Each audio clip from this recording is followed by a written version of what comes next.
जय श्री सीताराम मित्रों। भगवत कथा के रसिक सज्जनों,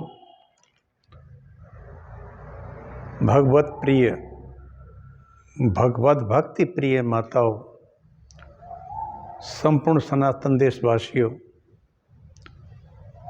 आप सभी को टीकमगढ़ से मैं डॉक्टर राजेंद्र मिश्रा का प्रणाम।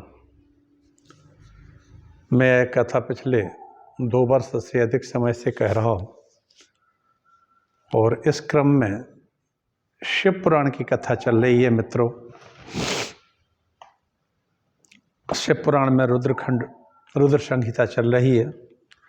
कल शंखचूड़ तक की कथा मैंने कही थी, आज इसके आगे की कथा कहूँगा। मैं रिटायर्ड चिकित्सा अधिकारी हूँ, पंचकर्म विशेषज्ञ भी हूँ। गाउट, पैरालिसिस, स्पॉन्डिलाइटिस इत्यादि सभी का मैं चिकित्सक हूँ।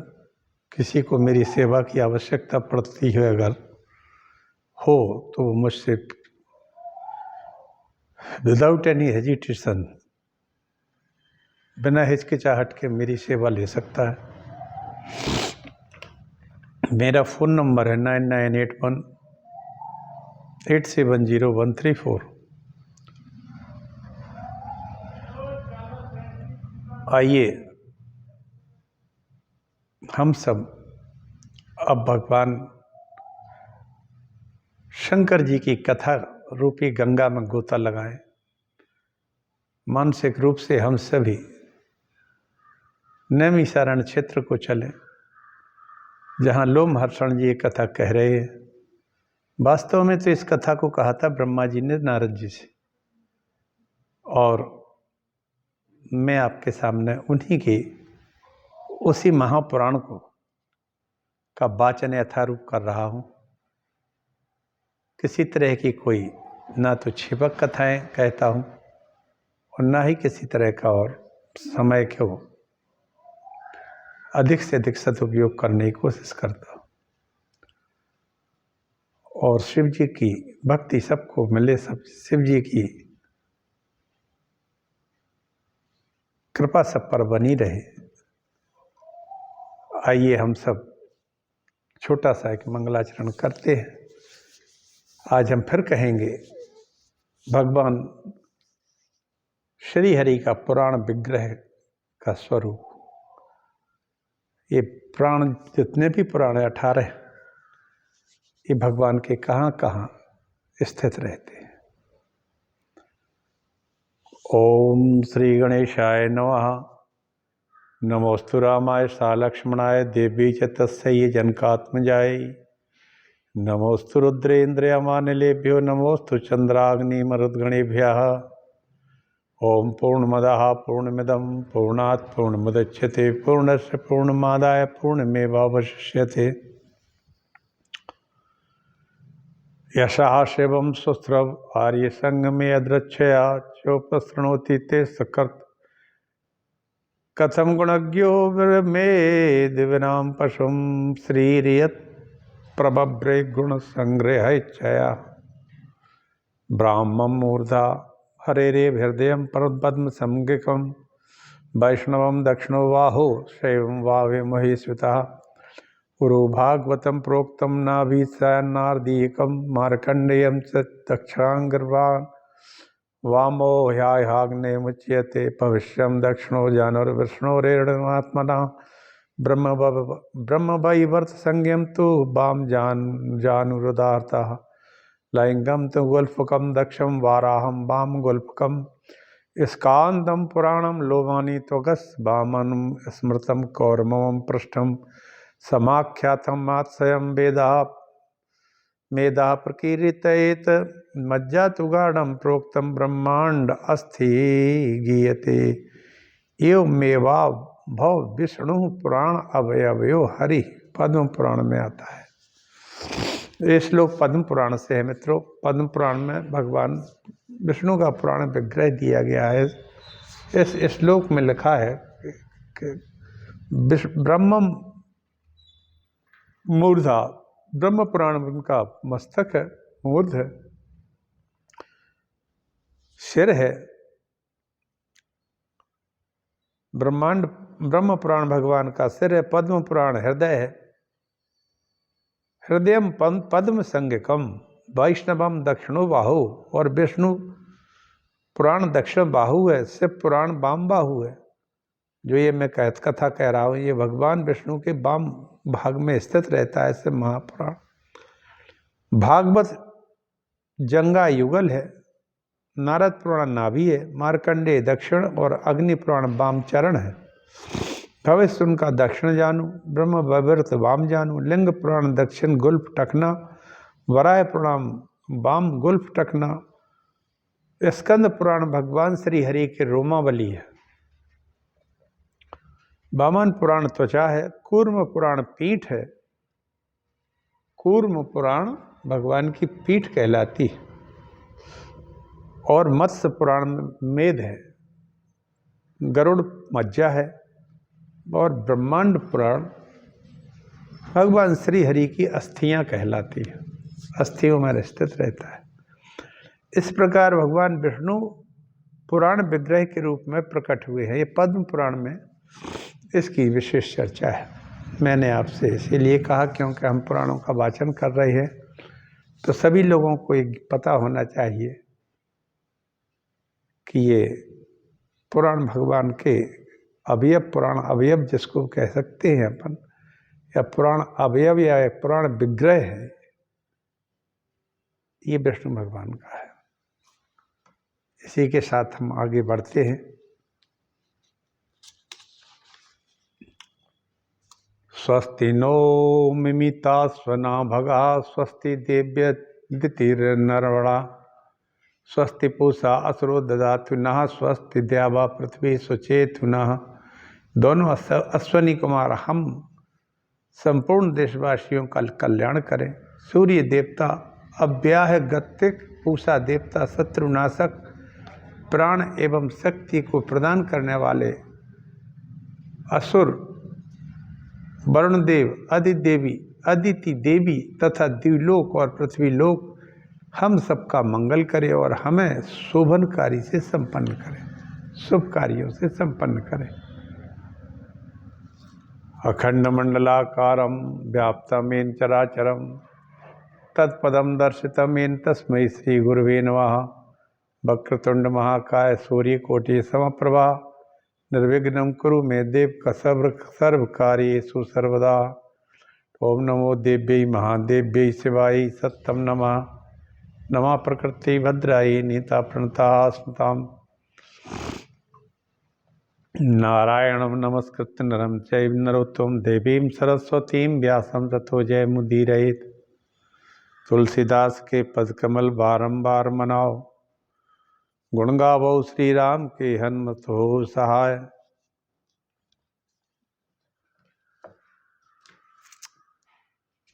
कल तक की कथा में मैंने कहा था किस तरह से शंखचूड़ का उद्धार हुआ। शंखचूड़ एक श्रीधाम नाम का गोलोक धाम में रहने वाला भगवान श्री कृष्ण का बड़ा प्रिय गोप था, लेकिन राधा से एक विवाद के कारण उसको पृथ्वी पर आना पड़ा, और ये धनु के गर्भ से पैदा हुआ, कश्यप के पुत्र के रूप में शंखचूड़ इसका नाम हुआ।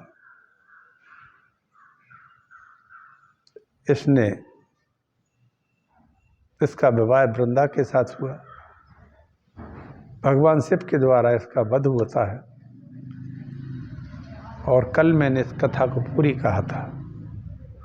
आज आगे वृंदा का चरित्र और विष्णु भगवान को श्राप की कथा कह रहा हूं। व्यास जी कहते हैं, सनत कुमार जी आप कृपा करके हमें नारायण और तुलसी का जो संवाद हुआ उसका वर्णन सुनाइए।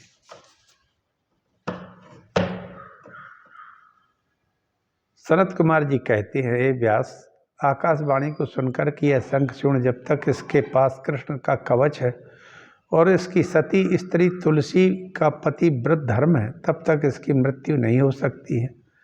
तब शिव जी की प्रेरणा से भगवान विष्णु ने शंखचूड़ से ब्राह्मण बनकर दान में कृष्ण कवच मांग लिया। फिर कृष्ण कवच को पहनकर तुलसी के पास जाकर दुंदुभी का शब्द करवाया। तुलसी ने आनंद में भरकर ब्राह्मणों को धन देकर मंगलाचार करवाया। फिर श्रृंगार करके अपना श्रृंगार किया। विष्णु ने शंखचूड़ के रूप में रथ से उतरकर देवी के मंदिर में जाकर पूजा अर्चना की। अपने स्वामी को आया जानकर तुलसी ने अपने पति के चरण धोकर के सिंहासन पर बैठा करके पूजा की, आरती तथा तांबूल दिया। फिर कहने लगे, आज मैं धन्य हूँ जो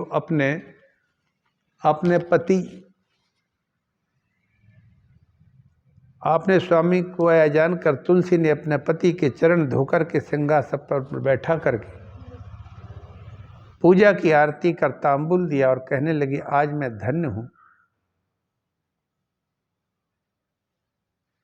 जो अपने पति को आयो जानकर के उनके सानिध्य प्राप्त कर रहे। तुलसी कहने लगी, हे स्वामी, जो देवों के स्वामी हैं ब्रह्मा विष्णु, जिनकी शरण में रहते हैं, जिनके पलक झपकने से ब्रह्मांडों का नाश हो जाता है, आहा। और जो तुलसी कहने लगे, हे प्रभु, आप मुझे उस युद्ध का समाचार तो बताइए। अब देखिए साहब, यहाँ मैंने कल तक कहा था कि शंखचूड़ मारा जाता है, लेकिन कैसे मारा गया है शंखचूड़ जो था, ये गोलोक धाम का एक भगवान श्री कृष्ण का बड़ा ही निकटस्थ पार्षद था। राधा माता इससे किसी कारण से रुष्ट हो गई एक दिन और उसको श्राप दे दिया मृत्यु लोक में धरती पर जाने के लिए। मृत्यु लोक में आने पर यह शंखचूड़ के नाम से विख्यात हो जाता है।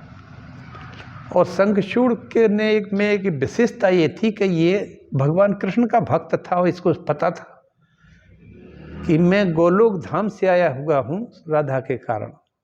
ये वहाँ बलिष्ठ राक्षस हुआ, इसकी शादी, इसका विवाह तुलसी यानी वृंदा के साथ हुआ और भगवान कृष्ण से इसने कवच मांग लिया, जिससे अबद्ध हो गया। ये कभी किसी भी देवता से मरता नहीं था, ना डरता था। आखिर में जब ये 1 सहस्त्र वर्ष तक युद्ध करते करते शिवजी परेशान हो गए इससे, तब शिवजी ने विष्णु से कहा कि तुम्हारा कवच पहने हैं भाई, ये किसी तरह इसका कवच इसके शरीर से हट जाए और इसकी पत्नी का सतित्व भंग हो जाए, तभी ये मारा जाएगा। अन्यथा शंखचूड़ तो मारने से रहा नहीं, वो तो मर नहीं सकता है और ये बराबर प्रहार कर रहा है, इसने सैकड़ों गणों को मार डाला है। तब भगवान विष्णु ने शंकर जी की प्रेरणा से एक ब्राह्मण का स्वरूप धारण किया। शंखचूड़ की एक विशेषता थी कि इसको अपने पूर्व जन्म का पूरा पता था। ये जानता था कि मैं राक्षस नहीं हूं, मैं गोलोक धाम का एक बहुत बड़ा गोप हूं। यही श्री दाम नाम से द्वापर में सुदामा जी भी हुआ। याद रखें आप इसको, वैवर्त पुराण में इसकी बड़ी व्याख्या है। तब में भगवान विष्णु, शिव जी ने जब विष्णु से कहा कि जाइए आप और इसका ये कवच ले लीजिए अपना, अन्यथा ये मारा नहीं जा सकता है और ये सभी को मार डालेगा। तब भगवान ने युद्ध भूमि में जाके शंखचूड़ से कहा, शंखचूड़ मुझे दान दो, वरदान दो। शंखचूड़ बोला, क्या चाहिए बोलो। बोले, कवच दे दो मुझे अपना, मुझे कवच दे दो अपना, जो कवच तुम पहने हो मेरा है कवच। मित्रों, शंखचूड़ तो जानता था कि साधारण ब्राह्मण नहीं है, एक साक्षात गोलोक धाम से पधारे हुए भगवान श्री कृष्ण हैं और ये अपना कवच लेने को आ गए।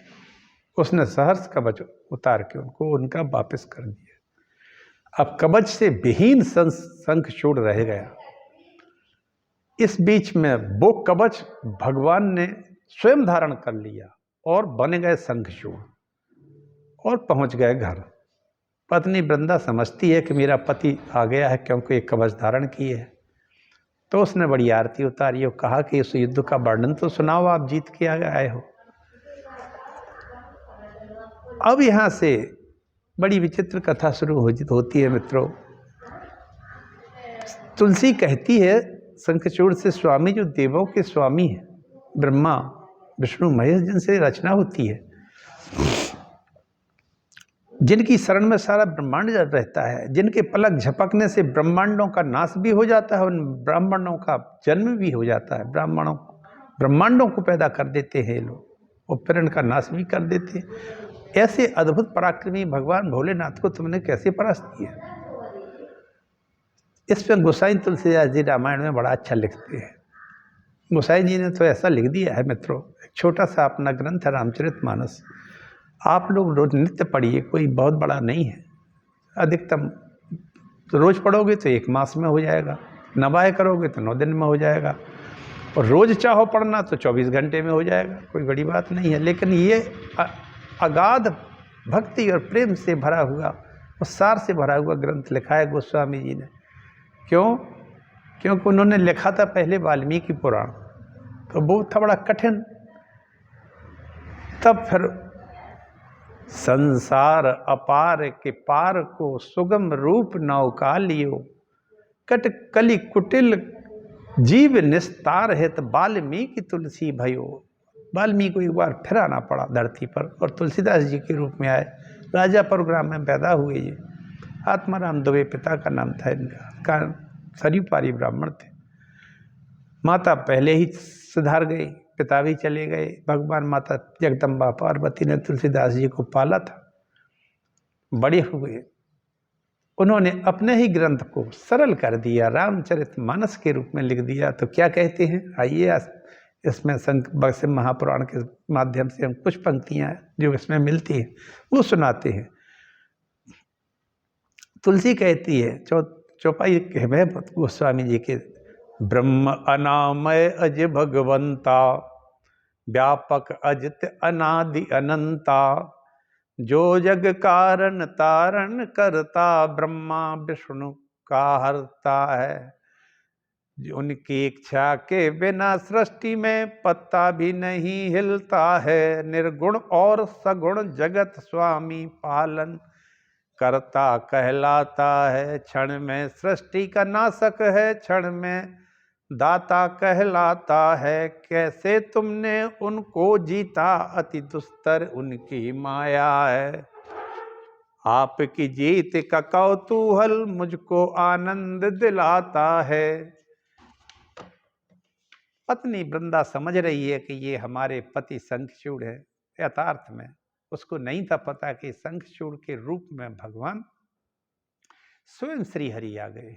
शंखचूड़ के रूप में कहने लगे, हे देवी, मैंने युद्ध में तो देवों की सेना को अपने दैत्यों के सहयोग से छिन्न भिन्न करके मार भगाया। जब महासंग्राम में सभी देवता परास्त होकर शिव जी की शरण में गए, तब रुद्र संग्राम में आकर हमसे युद्ध करने लगे।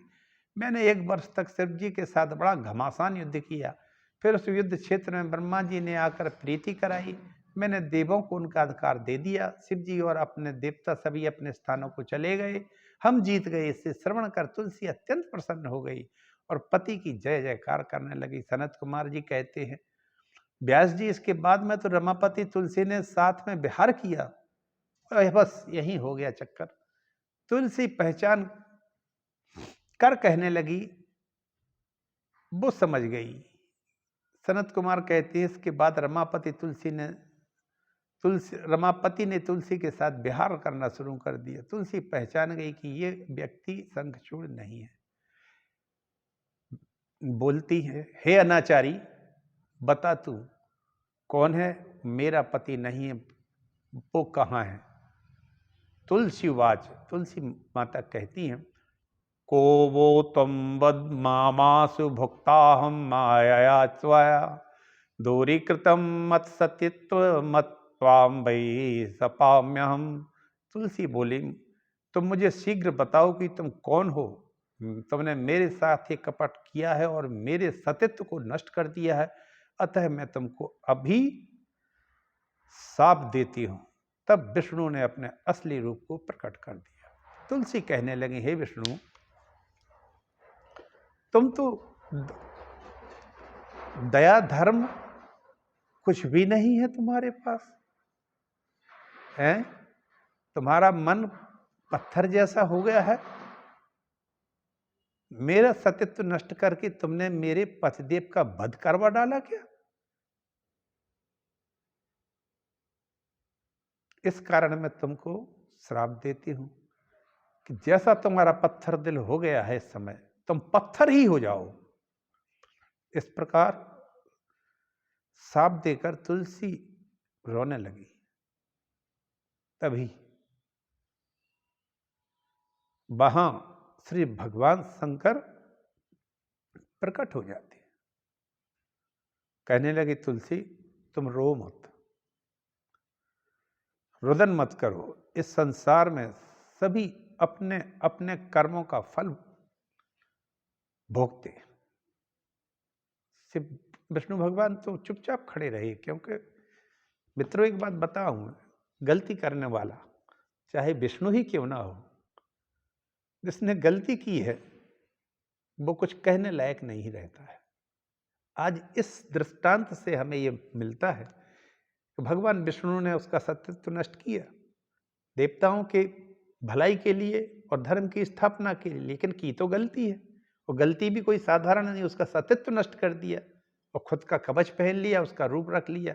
कवच के कारण वो समझ गई कि ये मेरा पति शंखचूड़ है, लेकिन वो तत्काल समझ गई कि ये शंखचूड़ नहीं है। तब शिव जी ने तो कहा करके कि आपने आदमी अपने अपने कर्मों का फल भोगता है, तुलसी तो रो मत। लेकिन विष्णु भगवान नहीं बोल सके। क्यों नहीं कह सके? क्योंकि गलती विष्णु ने की थी।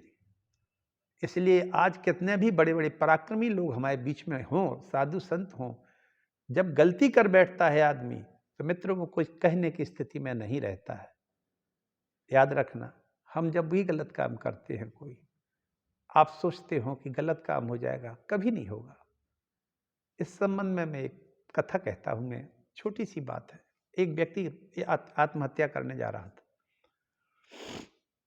उसको से कई लोगों ने रोका कि भैया आत्महत्या करने मत जा, क्योंकि वो सबसे मिल के जा रहा था कि मैं तो आत्महत्या करने जा रहा हूं, मिल लो भैया, अंत है। तो सब ने बोले ये कुछ भी कहो लेकिन आत्महत्या नहीं करना, भूत बनना पड़ेगा, बड़ी आफत है, कैसे आत्महत्या करोगे तुम? बोले मैं नहीं मानूंगा। अंत में वो बुद्ध के पास चला गया। वाह क्या बात! बोले मैं आत्महत्या करना जा रहा हूं। वे बोले भैया तुम पहले ही क्यों नहीं आ गया, जल्दी कर। अरे इतने जल्दी आत्महत्या कर सकता हो, उतनी जल्दी कर ले यार, हमें कम से कम पता तो लगे कि हाँ कोई आत्महत्या करने वाला इस धरती पर पैदा हो गया। बोले क्यों, आपने ऐसा हमें क्यों कहा? सब लोग तो कह रहे थे कि नहीं जाओ। अरे बोले मैं इसलिए कह रहा हूं कि आत्महत्या कोई कर ही नहीं सकता है, आत्मा की हत्या कोई याद तो हुई है बेवकूफ। अरे जिस घर में तू रहता है तेरी आत्मा रहती है, ये तो मर सकता है आदमी, आत्मा की हत्या कभी कोई कर ही नहीं सकता है। तुम गधों जैसी बात करता है, हमेशा उठपटांग करता चला रहा है वहां से यहाँ तक। जब तक हमारे अंदर ये बात नहीं आएगी कि आत्मा तो अजय है, नैबम दहंती, आग उसको दह नहीं सकती है, जल उसको सोख नहीं पाता है, कोई उसको मार नहीं। तुम आत्महत्या करने वाला बहादुर कहां से आ गया? इसलिए तू मेरे पास रह, ये मैंपन की बात छोड़ के और ममता और अहंता रूप अज्ञानता का नाश करने वाला ज्ञान प्राप्त कर। किसी चीज में अपनी आसक्ति को न रख ज्यादा। काम तो कर, काम तो करना पड़ेगा। कर्मण्येवादी का रस्ते मां फलेषु कदाचन। अरे कर्म तो करना ही पड़ेगा भाई, धरती पे आओगे, क्या खाओगे और क्या खिलाओगे किसी को? तो काम तो करो, लेकिन ये सोच के करना कि ए भैया ये सब मैं, हमारे दिमाग में एक बात और रहती है मित्रों कि हमारी ये चीज छूट ना जाए, हमारी ये चीज कोई छुड़ा ना ले, हमारी ये कोई चीज गुम ना जाए, हमारी ये चीज कोई ले ना जाए, हमसे दूर ना हो जाए। लेकिन वो ये नहीं जानता है कि ये चीजें कोई दूर नहीं होंगी तुमसे, तुम ही इनको दूर कर दोगे और खुद छोड़ के चले जाओगे। तुम स्वयं ही छोड़ दोगे। क्यों छोड़ दोगे? इसलिए कि तुम ले नहीं जा सकते हो। अंत में ये कहते हैं, तुलसी बोली मुझे शीघ्र बता दो तुम कौन हो। भगवान तो विष्णु चुपचाप खड़े रहे, क्योंकि गलती थी, और जो गलती करता है मित्र उसको चुपचाप रहना ही पड़ता है, चाहे छोटा ही बच्चा क्यों ना हो, उसके सामने भी नहीं बोल सकता वो। अब भगवान उनने पाषाण का श्राप दे दिया। शंकर जी कहते हैं कि कर्मों का सब फल भोगते हैं, फल जो आया है उसको जाना पड़ेगा। तब गोसाई जी कहते हैं, काहू न को सुख दुख कर दाता। शिव जी कैसी प्यारी बात कह रहे हैं उमा से, माता जगदम्बा से कह रहे हैं इस बात को, किसी और से नहीं कह रहे। काहू न को सुख दुख कर दाता, निज कृत कर्म भोग सब भ्राता। जन्म मरण सब दुख सुख भोगा, हानि लाभ प्रिय मिलन बेयोगा। काल करम बस होई गुसाई, बरबस राति दिवस की नाई। सुख हर सहि जड़ दुख बिल गाही, दो सम धीर धरई मन माही। अतः तुम शोक मत करो तुलसी, क्योंकि बीती हुई बात को सोचना भी व्यर्थ है जो निकल गया, क्योंकि बीती हुई बात को सोचने वाला महामूर्ख कहलाता है। हो गया अब चला गया, वो तो सकाल कर्म गुण स्वभाव विनय पत्रिका में लिखा है उन्होंने, सबके शीश तपत। क्या जानता है आदमी कि मैं अकेले में गलत काम करता हूं? नहीं करता है, वो तो देख रहा है परमात्मा, उसी के अनुसार अगला कर्म जन्म देता है, उसमें भोगना पड़ता है उसको। कोई कितना ही तर्क कर ले, कोई कितना कुतर्क कर ले, कोई कुछ भी कर ले, जो बोगे काटोगे वही है, ये एक बात पक्का है। एक राजा भोज हो गया है, उसकी महारानी थी भानुमति, अपने महल में सहेली के साथ वार्ता कर रही थी। द्वार पर सेविकाओं को निर्देश दिया था कि कोई महल में जब तक हमारी वार्ता चल रही है प्रवेश न करे। सेविकाएं अंदर जाने को जो होता उसे रोक देती, परंतु किसी कारणवश महाराज को महल में जाना तब था, महाराज की सेवकाएं कैसे रोक सकती थी। तो महाराज महल में प्रवेश करके महारानी के पास चले गए। जहां महारानी अपनी सहेली से वार्तालाप कर रही थी, वहां महाराज पहुंच गए और महारानी ने महाराज से कह दिया, आइए मूर्खराज, आइए मूर्खराज पधारिए।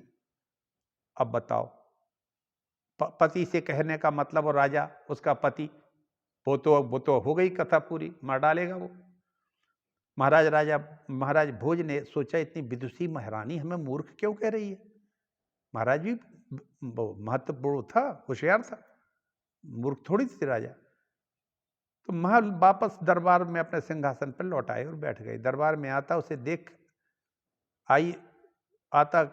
दरबार में आता उससे कहती, आइए मूर्खराज। सभी मंत्री दरबारी सोचने लगे कि आज महाराज को क्या हो गया, जो सबसे मूर्खराज कह रहे हैं। उधर पत्नी ने हमसे कहा, हमने सबसे कह दिया, तो क्या सभी मूर्ख हो गए क्या? ऐसा अंत में कालिदास जी आए। बड़ी अच्छी कथा है ये। कालिदास ने एक बड़ा सुंदर ग्रंथ लिखा है मित्रों, मेघदूत लिखा उन्होंने। आहा, क्या बात है, बहुत अच्छा ग्रंथ लिखा। तो हरिवंश भी लिखा। अंत में कालिदास जी आ गए, उनसे भी महाराज ने कहा कि आइए मूर्खराज बैठिए, क्योंकि कालिदास उन्हीं के समकालीन थे, राजा भोज के। कालिदास ने तुरंत ही एक श्लोक कहा, महाराज को सुना दिया। अब क्या बात है, विद्वत्तम च नृपत्तम च नैव चैव, इनमें कोई समानता नहीं है विद्वता में और राजा में, क्योंकि राजा तो अपने क्षेत्र का राजा है, विद्वान तो सर्वत्र पूज्यते है, विद्वान की पूजा तो पूरे ब्रह्मांड में होती है। तो कालिदास, सब तो चुपचाप रहे, कालिदास ने तुरंत उत्तर दे दिया, गतम न सोचामि कृतम न मन्ने खादान गच्छामि हसन्नम न जल्पे द्वाभ्याम ततीयो न भवानी राजन कराणनि भोजम भवामि मूर्खः। आहा, इसका मतलब है हिंदी में ये, हे महाराज भोज, मैं बीती हुई बातों को नहीं सोचता, जो करना है उसका मनन नहीं करता, कभी भी रास्ते में चलते चलते कुछ भी नहीं खाता, कभी वार्तालाप करते समय बिना बात पूरी किए बीच में हंसता नहीं हूँ। और हे राजा भोज, मैं कभी भी दो प्राणियों के बीच में जो वार्ता कर रहे हो, बिना बुलाए उनके पास ना जाता हूँ, ना उनके बीच में बोलता हूँ। फिर महाराज आपने मुझसे मूर्ख क्यों कहा? क्योंकि ऊपर वर्णित कार्यों को करने वाला मूर्ख कहलाता है। तब राजा को अपने द्वारा की गई गलती से का एहसास हो जाता है।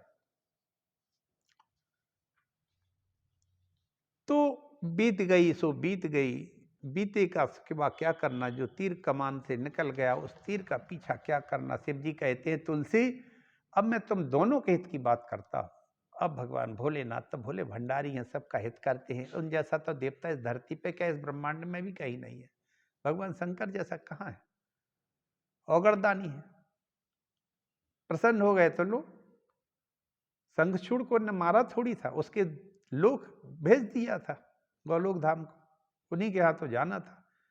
वो श्रीदाम नाम का एक बहुत बड़ा गोप था और वो कई बार आया पृथ्वी पर, राधा जी का श्राप था उसको। तुलसी, तुम इन दोनों का हित की बात करता हो। हे तुलसी, तूने जो तप किया था उसके फलस्वरूप तू इस शरीर को अब त्याग करके नित्य श्री हरि के साथ विहार करेगी। क्योंकि संसार में भगवान श्री हरि के साथ तू विहार कर चुकी है।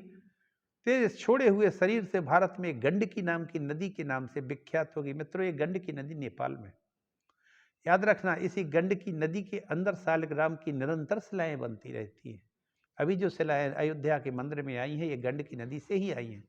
बहुत विशाल शिलाएं आई थी 3, और वहां प्राकृतिक तौर पर भगवान शालिग्राम की मूर्तियां बनती रहती हैं।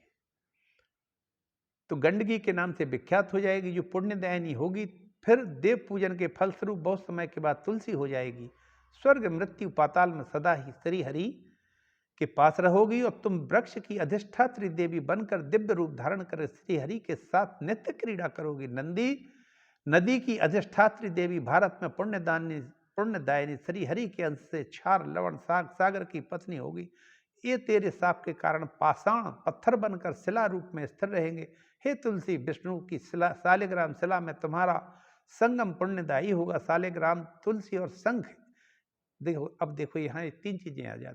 शंखचूड़ जो इसका पति था वो चला गया, तो शंख और तुलसी और शालिग्राम की शिला, इनको पास पास रखने से मंगल होता है। वह मनुष्य महाज्ञानी होता है, उसके संतान महाज्ञानी होती है। तू एक मनवंतर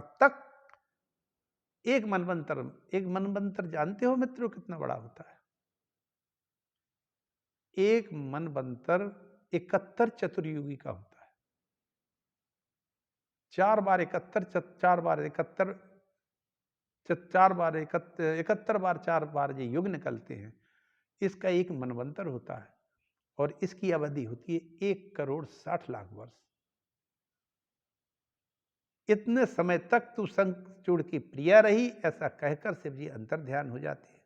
शिव जी के वचनों को सुनकर प्रसन्न होकर तुलसी शरीर का त्याग करके कमलापति के साथ बैकुंठ को चली गई। उसका शरीर गंडकी नदी बनकर बहने लगा। विष्णु शालिग्राम बन गए, जो जल की शिला के नाम से पुण्यदायी है।